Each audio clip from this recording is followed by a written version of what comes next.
अस्सलाम वालेकुम। नई वीडियोस के लिए चैनल को सब्सक्राइब जरूर कीजिए और बेल आइकॉन के बटन को दबा दीजिए। शुक्रिया। डॉक्टर जी कोई ऐसी दवा दें कि इस मर्तबा बेटा ही हो। औरत कहने लगी, 2 बेटियां पहले ही हैं, अब तो बेटा ही होना चाहिए। डॉक्टर बोला, मेडिकल साइंस में ऐसी कोई दवाई नहीं है।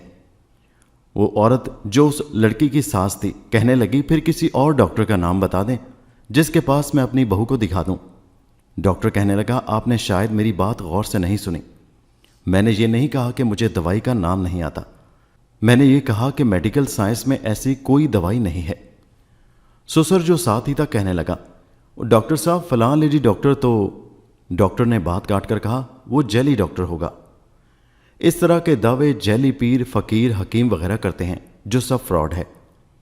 शौहर वो भी साथ था कहने लगा, मतलब ये कि हमारी नस्ल फिर नहीं चलेगी। डॉक्टर ने कहा, यह नस्ल चलना क्या होता है? आपके जीन्स का अगली नस्ल में ट्रांसफ़र होना ही नस्ल चलना है ना। तो ये काम तो आपकी बेटियां भी कर देंगी, बेटा क्यों ज़रूरी है? वैसे आप भी आम इंसान हैं, आपकी नस्ल में ऐसी क्या बात है जो बेटे के ज़रिए ही लाजमी चलनी चाहिए? ससुर ये बात सुनकर बोला, मैं समझा नहीं डॉक्टर साहब। डॉक्टर कहने लगा, साहिवाल की गायों में एक मखसूस नस्ल है जो दूध ज़्यादा देती है। बिल फ़र्ज़ उस नस्ल की एक गाय बच जाती है तो परेशान होना चाहिए कि इससे आगे नस्ल नहीं चलेगी, तो ज़्यादा दूध देने वाली गायों का खात्मा हो जाएगा। तोतों की एक मखसूस नस्ल बातें करती है, बिल फ़र्ज़ उस नस्ल की एक तोती बच जाती है तो फिर फ़िक्र होनी चाहिए कि अगर ये भी मर गई तो इस नस्ल का खात्मा हो जाएगा। आप लोग तो आम इंसान हैं, बाकी 6-7 अरब की तरह। आखिर आप लोगों में ऐसी कौन सी ख़ास बात है? ससुर डॉक्टर की ये बात सुनकर कहने लगा, डॉक्टर साहब कोई नाम लेने वाला भी तो होना चाहिए, कोई हमारा भी जानशीन तो हो।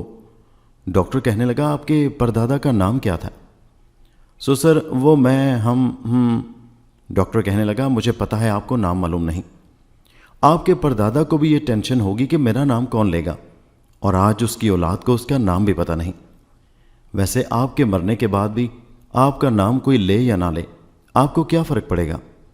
आपका नाम लेने से कब्र में पड़ी आपकी हड्डियों को कौन सा सुरूर आ जाएगा?